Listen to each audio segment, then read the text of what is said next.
Magnus Carlsen, the GOAT, is back, and in today's video, we're covering 4 of his latest Blitz games that he just played on the chess.com servers, and let me tell you, these games were absurd. In these games, these 4 games, I mean, we're going to see some insane kingside attacks, ludicrous knight sacrifices, and not to mention back-to-back queen sacks by Magnus in the last 2 games. These games were simply insane. You don't want to miss them. Let's dive right in. All right, in this first game, Cena playing as white opens 1e4, Magnus c5. We have knight f3, d6, d4, the open Sicilian, c takes, knight f6, knight c3. And Magnus here, he plays a little bit of everything. He plays the dragon, he plays the classical, but in this game, he actually goes a6, the dreaded, notorious knight of Sicilian, and Magnus, in general, is not the biggest fan of this for black. Now, why is that? At the GM level, it can be a little bit risky, as white here has so many ideas. Bishop g5, bishop e3, bishop e2, bishop c4, f3, g3, h3, rook g1. There's so many lines here, so therefore, a lot of black players don't really play it anymore. Magnus here, though, going for it. All right. In the game, Cena, bishop g5, the most aggressive, direct, and one of the strongest lines in general for white here. Magnus, which line does he play? He plays knight bd7, a very trendy line. The idea being supporting the knight on f6 with the other knight. That way if white takes, black takes back, and black maintains a good pawn structure. Now here's Cena, bishop c4, an aggressive move, one of the 2 main lines here. Also queen e2 being very, very strong. Instead, bishop c4 played in the game. Magnus, queen b6, pressuring b2, sort of a poison pawn style variation. White here, bishop b3, defends the pawn. And now Magnus, the main move here by far for black, by far, is simply e6, intending bishop e7 and castles. That is the main idea for black. But instead, Magnus here, he knows that, but he purposefully deviates with the move h6. I mean, classical Magnus stuff, going into a main line, and then throwing a little bit of a wrinkle. Maybe not even a good one, but the idea is he just wants his opponent to have to think a little bit in the game and not bust out memorized moves and variations. All right, Cena here. He takes on f6. Bishop takes, then knight takes, and then queen d2, intending most likely long castles. Kind of a standard idea. All right, Magnus, e6, then f4, bishop e7, and finally long castles. So white here is getting a very aggressive setup. He may want to go e5 in the near future, and beyond that, we're seeing already that white may be intending perhaps some sort of sacrifice on e6 with the knight or the bishop and so on. There are some ideas like that in the air. Also ideas like f5, e5, even g4, g5 could be in the air later in the game. Hint, hint, wink, wink. All right, Magnus here. How does he want to continue? He's got a few problems. First of all, his king on e8 is sort of stuck in the center. It wants to castle, but if you do that, then the king is just one giant target to ideas like g4, g5, and so on. Therefore, you don't necessarily want to castle right away. Instead, one of the main ideas here for black is simply to go queen c7, intending a fast b5 and then b4, getting your attack going on the queen side, and that is what he goes for in the game. So, queen c7 makes a lot of sense by the GOAT, but here's Cena. He came ready, and he plays a move that is just so incredibly strong. And not to mention strong, it's a statement. It's saying he is going for the throat of Magnus in this game. And he plays the statement g4.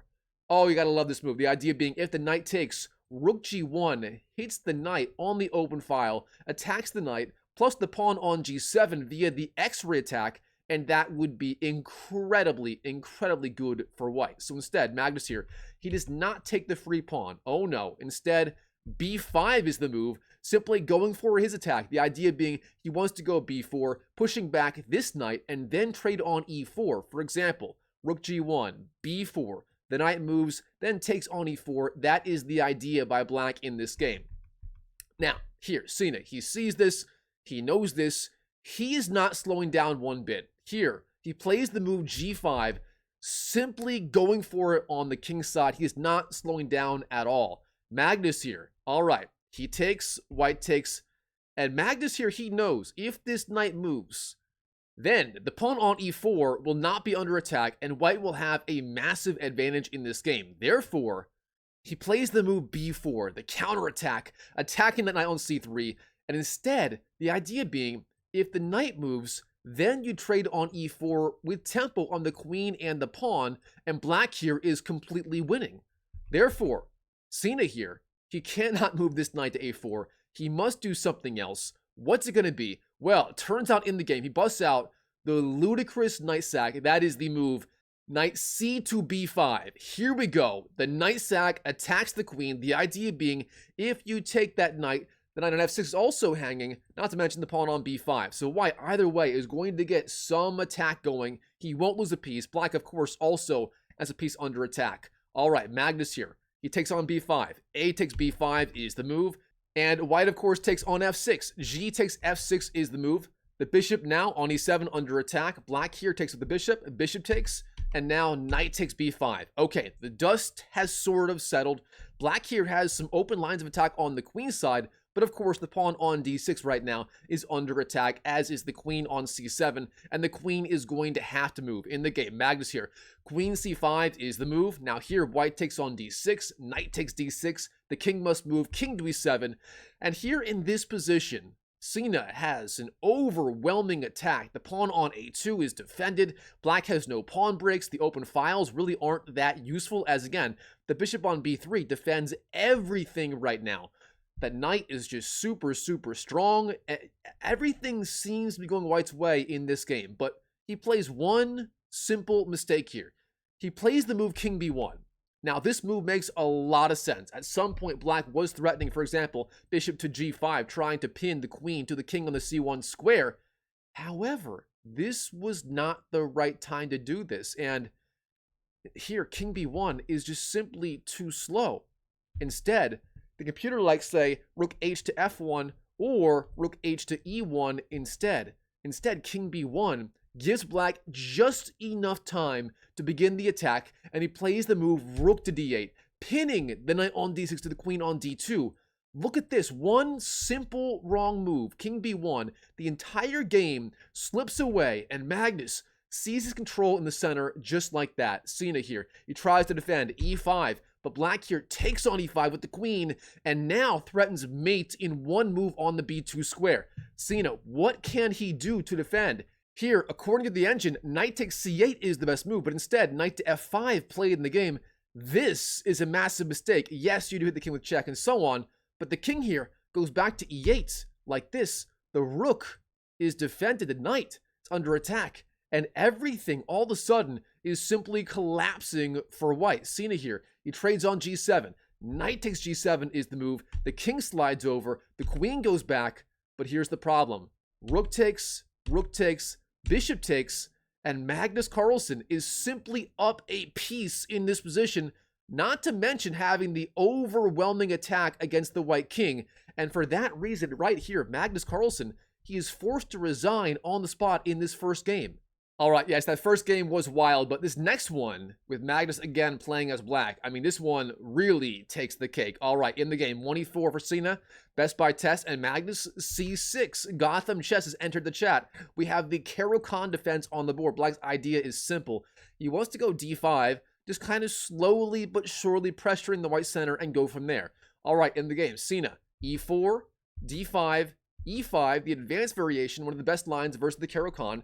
And black here, bishop to f5, a solid move. We have knight f3, e6, bishop to e2. The short variation, white's idea is simple. Knight f3, bishop e2, castles, maybe c3, a4, b4, and so on, gaining space on the queen side. White's got a lot of ideas here. But in this position, Magnus, he is the first one, again, as usual, to bust out a slightly unusual idea. Here for black standard is knight to d7 or knight e7 or perhaps queen c7 or h6 intending g5. These are all the standard ideas here, but instead black, in this position, a5 is the move. The alpha 0 a pawn has entered the game. What on earth is Magnus doing? What is the idea behind the rook's pawn move? Well, we're going to find out. White here castles and Magnus a4. He's not slowing down. He's gaining even more space with the rook's pawn, activating the rook, gaining space, threatening the b3 square. What's the idea? Well, it turns out this is a new idea that was, I think, popularized by the Grandmaster Eljanov, Pavel Eljanov, the Ukrainian Grandmaster. And the idea is you sort of just gain space and lock down the queen side and then develop, perhaps with, say, f6, targeting e5, and so on. And overall, it is a decent way to play as black here. All right, in the game, Cena. This guy, you can tell with this move, he knows his stuff. Knight c3, not by any means the standard idea for white in the short variation of the advanced Caro-Kann, but in this particular line, with the pawn on the a4 square, it actually works out pretty well for some reason. I mean, comment down below if you know why this move here is so good. It's the engine line, the top engine line. I don't quite understand it, but turns out this is the way to play. All right, Magnus here. Bishop b4 is the move, pinning, not pinning, but attacking this knight on c3 and threatening to simply give white those double pawns on the c file. Cena here, he sees this and he plays the move bishop d2, but this is actually a mistake. It turns out right here, white has a beautiful tactical shot, which gives him a very large edge right here in this position. So if you'd like puzzles, pause the video right now and try to figure out what the idea is right here. The beautiful idea, this one is gorgeous. Knight takes a4. Why on earth would you do this? The idea is if rook takes c3 with the double attack on the bishop, and of course the rook and black here cannot avoid losing material, that being the pawn on the a4 square. White regains the piece with a massive material edge and a great position. So that was the winning idea. Instead, bishop d2 played in the game, both sides missing this. And now here, Magnus, knight to e7, another dubious idea. And finally, Cena is going to find the winning idea here. This one is a gorgeous tactical shot. The move is knight to b5, jumping up. The point being, if you take the bishop, knight d6 comes with check against the king, and then you take back on d2. This is a very tricky position. I mean, what do you do?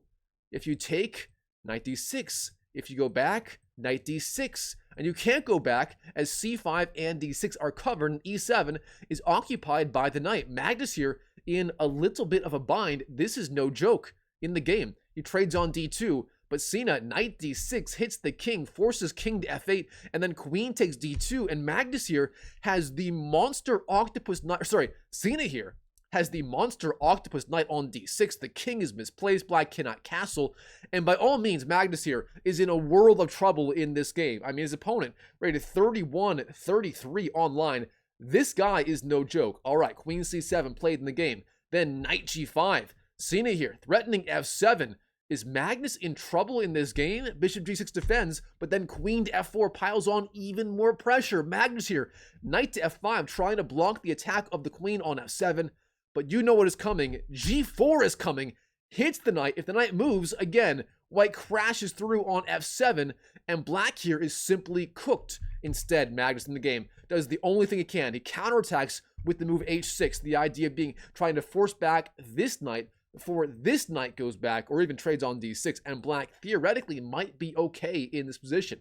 But here, Cena, he does not go back. Oh no, instead, he trades on f7. Knight g takes f7 is the winning idea. Black takes back on f7 with the bishop. Bishop takes, but then g takes, and suddenly the king side is being blown open. The king on f8 is about to be so naked, so afraid, just like my dad's favorite TV show, Naked and Afraid. This is not good. Magnus here, he trades on f5. Cena trades back on f5.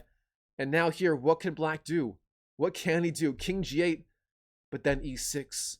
And in this position, Cena resigns. The attack is too strong. The bishop under attack. It can't go anywhere as every square is occupied by, is controlled by one of the white pieces. And black here is forced to resign. If you win the knight, it is almost checkmate on the spot. This is just too much. For example, king h7, bishop d3, and so on. That would be mate as the pawn on g7 is pinned. Therefore, Magnus here, he resigns on the spot to Cena. Insane stuff. Now, as insane as that game was, these last two take the cake. These both feature some ludicrous queen sacks by the GOAT Magnus. Let's dive right in. All right, Cena once again playing as white. We have the best games with Magnus here as black. And in this game, Magnus, in this 3-minute game, he busts out the disrespect on move 1 with the move a6. What else can you call this? Magnus having no respect for his opponent despite losing the prior game we just saw. All right, in the game, d4, is the move for Cena. And Magnus now e6, playing some sort of weird hybrid of the French defense and the, what is it, the St. George defense here? All right, from here, knight f3, then d5, and now e5. Cena going for Basically an advanced French variation where the move a6 doesn't make a lot of sense, so white here should be at least a little bit better. All right, black, c5 is the move, c3, and now bishop d7. I'm having that like Michael Scott disgusted face reaction to this move. Magnus, what are you doing? Bishop d7? That puts no pressure on d4. Knight c6 is the obvious move, but of course Magnus, as usual, he is cooking something up in his kitchen. Magnus has his ideas. All right, from here, Sina, the logical choice, the standard plan would be, say, bishop to e2 or d3 and castles. That is obviously good for white. But Sina, he knows Magnus here is up to something. Magnus Carlsen, his idea is bishop b5. He's trying to trade off the light squared bishop, and Sina knows if he wastes tempo on, say, bishop b2, then bishop b5 comes, and Magnus is sort of getting what he wants. So Sina, he's trying to find a way to sort of delay moving this bishop and find something else useful to do. And the move he finds here is my favorite move on the chessboard, that of course being the alpha 0 h-pawn advance h4, Sina delaying development of bishop f1, the idea being, again, if bishop b5, he trades in one tempo, and instead playing the generally useful idea of h4, gaining space, threatening h5, maybe even h6 later. Okay, here we go. Black in the game, trades on d4, white trades back, and then bishop b5 comes all the same. Sina, his gut instinct was right in this game. h4 turned out to be a very good move, assuming bishop b5 was next from Magnus. All right, in the game, Sina, he trades on b5, white trades back, and then h5, gaining space on the king side. The alpha 0 pawn continues its march down the board. All right, black, knight c6. And here, white plays a move that I did not expect at all. He plays the move short castles. Now, this move here, to me, personally, looks kind of strange. I thought Sina would go king to f1, either right now or in a little bit, the idea being the king perhaps goes to g1 all the same, but the rook can go to, say, h3 and g3 and attack g7. That is more the standard idea here for white, but instead, short castles played in the game. Okay, Sina, he's got to have his ideas. Magnus here, knight g7, knight c3, b4, and in this position, the knight, it's under attack. Does it go back to, say, e2, or forward to b5, threatening d6? Well, Sina, as we've seen so far in this series, especially this game, this guy is a very aggressive player. He plays the move knight b5, jumping forward, threatening d6, trying to nearly checkmate the black king. I mean, add a bishop there, that would be mate. All right. Magnus here, knight f5, pressuring d4. But Sina is ready. g4 is the move, launching all the pawns in front of his king. And this is very risky, but it turns out in this position, it's very strong, because where can the knight go? It can't trade on d4. White has that covered. If it goes back to, say, e7, the problem with that is knight d6 hits the king, forces king d7. You can win on b7, threaten knight to c5, and the attack is just overwhelming. So the only good move here for black is knight to h6, but the problem with that is the bishop can now trade on h6, doubling the pawns, and yes, black will have the open file, but overall, that'll be very good for white. And in the game, Sina, he goes for it. Bishop takes h6 is the move, the strongest move on the board. Of course, not required by any means. White here could go, for example, say, bishop g5, it's also fine, but instead, bishop takes h6 played in the game. Okay, here we go. Black trades back, and then queen d3, centralizing the queen, defending b5, targeting h7, and so on, dissuading black from going rook to g8. But black here plays the move anyways. Rook g8, threatening g4 with check on the white king on the g1 square. Of course, if white trades on h7 and wins that pawn, black crashes through on g4, wins that pawn, and black is doing outstanding. All right, here, king to h2 is the move. Black trades on g4, and now rook g1, trying to challenge black's control of the open g-file. Magnus, rook to f4. He gets off the g-file. He knows if you trade on g1, that is just too good for white. White is just cooking there. So instead, rook to f4 is the move. But now look at the rook. Like, this is not an inspiring piece. The rook having almost no squares to go to if it were in trouble. Yes, it has f5 and e4, but this is not like your standard rook move here. This is not looking good for Magnus. All right. Sina in the game plays the best move. Rook to g8. pinning the bishop. The idea being now, knight to d6 hits the king, and the bishop would be pinned. It could not trade. That is the idea. Black, he sees this. King d7, a preemptive move, getting out of the pin. Also, the king out of the way of the attack by the knight. But now, the other king move, king g3, hits the rook as we discussed, and the rook only has 2 squares. Which square should it go to? It's a good question, and it's not so easy to find the right move. If you think you know, pause the video and comment down below what the right move is right here for Black. Now, real fast, I want to give a shout out to my free online chess academy, Dr. Mike's Chess Academy. If you are stuck at your current online rating, if you're watching endless chess YouTube videos and you're just not making the progress you want to with your online chess journey, trust me, I know the feeling. For the longest time, I was stuck. When I finally figured things out and learned how to actually think during a game, I went from 1,100 ELO to over 2,000 ELO in literally 7 months. It was a fantastic feeling, and I want to help you achieve similar results. So if you want to get better online chess and learn directly from me, go to drmikechess.com. And from there, you can join. It's 100% free to join. From there, I have courses for you, group coaching calls for you. I'll review your games for you, give you DM support. And besides that, we have a community of over 900 online chess players all trying to learn and improve together. So if that sounds interesting to you, drmikechess.com. Links above and down below in the pinned comment and the description. Go there. It's free. I'll see you inside. Let's go. Now back to the video. All right, from here, Black. Magnus plays the move rook f5. Now, this turns out to not be the right way to go. Turns out rook e4 was better for tactical reasons, as we're about to see in this game. Instead, rook to f5 chosen, rook f5, and from here, Sina starts to take over. Knight d6 jumps in, and the bishop, despite the king move, it's still pinned as the queen is on the d8 square. What can Black do here? Of course, White threatens the rook. He threatens the pawn, threatens this pawn. White here is just closing in on his prey. Sina is cooking, and Magnus is in the frying pan right now. Magnus, what does he do? Well, it turns out he finds the best move, the only move, and he sacks the queen.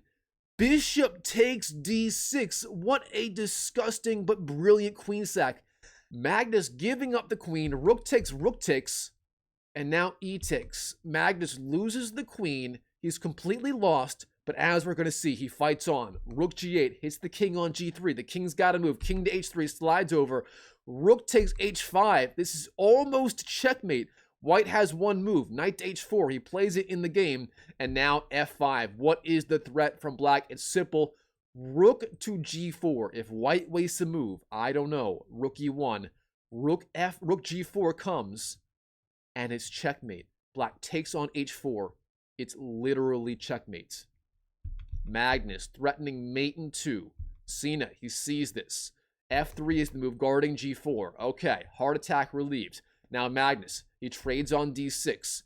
Here, Magnus, he's got to find a move that blocks f4. If Black can play that, rook g3 is going to be the threat, followed by taking on h4, and Black is going to win. For example, if White wastes the move, I don't know, rook to say e1. f4 comes, then rook g3, then trading on h4.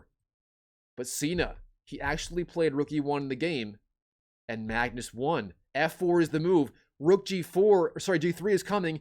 Rook takes h4 is coming, and White loses. There's nothing White can do. For example, if the queen moves anywhere, rook to g3, the king moves, trades on h4, the queen moves, trades on h3, and Black wins the game. And for that reason, in this position, after the blunder, after f4, Sina resigns to Magnus. He loses the game despite being completely winning. Magnus sacking the queen and somehow coming back in this game. But now time for the final queen sack.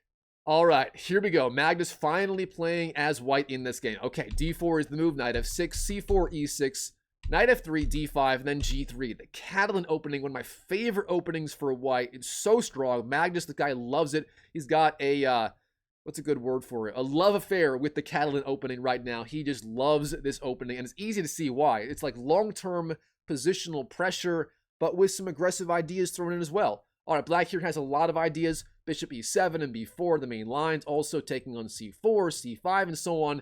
In the game, though, Cena plays maybe the main line these days at the GM level. That is the move bishop b4, hits the king on e1, and forces some sort of response. Now, white here has 3 legal moves. Bishop d2 is the main line. Knight bd2 is a sideline that Danil Dubov loves as white. And finally, there's knight c3, a move that players like Magnus, Pragnanda, Arjun Erigaisi, and so on have played quite a bit recently, and Magnus goes for it in the game. What is the problem with this move? It's simple. When you go knight c3 in the Catalan with this g3 setup, the pawn on c4 is very vulnerable. The problem here is if black ever takes on c4, white cannot go knight bd2 or knight a3 trying to regain the pawn. And also queen c2 trying to regain the c4 doesn't work as the knight blocks the queen. So when you go knight c3 like this, it becomes incredibly hard to regain that pawn on c4 if black were to choose to trade on there. In the game, black castles, bishop g2, and black does take on c4. D takes c4, and again, it's so hard to win back this pawn. White here is sort of playing in a long-term gambit style. All right, Magnus, he castles. A slightly dubious idea. A3 first is a little stronger, but instead castling. Black here, knight c6, a3, and bishop e7. All right, the battle lines have been drawn. Magnus here has the 2 versus 1 pawn majority in the center. However, he's down a pawn, that being the pawn on c4. Black here, his idea is simple. He wants to go, for example, a6, b5, clamping down on c4, bishop b7, maybe knight a5, and then b3. All these ideas are standard for black in this position. Magnus, on the other hand, is going to have to go e4 and eventually either e5 or d5 to get an attack going to compensate for the one missing pawn. All right, in the game, Magnus, e4 is the move. Gaining space, black, knight a5, defends c4, the plan we talked about in this game. Now, queen e2, targets c4, also gets the queen off the back rank to a good square in general, where it does support the e4 pawn. Black here, a6, Magnus, h4, a slightly strange idea, but it is very common in these lines, the idea being gaining control of g5 a little bit, and now knight g5 ideas and so on are a little bit stronger. All right, black, b5, bishop f4, and bishop b7. Black going for the exact plan we talked about in this video so far.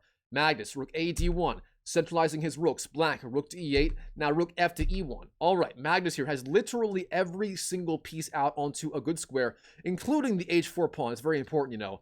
And Magnus here, he's got to find some way to attack now. There's simply nothing else he can do to develop. There's no more developing ideas. He's got to attack. He's got to find some way to justify the 1 pawn deficit. Black here, knight b3 is the move, a pretty standard idea, sort of guarding c5. Perhaps knight c5 to d3 could be an idea in the future. And Magnus here, again, everything is ready for the key breakthrough. He plays the move d5, a very typical Magnus move. The idea being, if black takes, white's going to go e5. Oops, e5.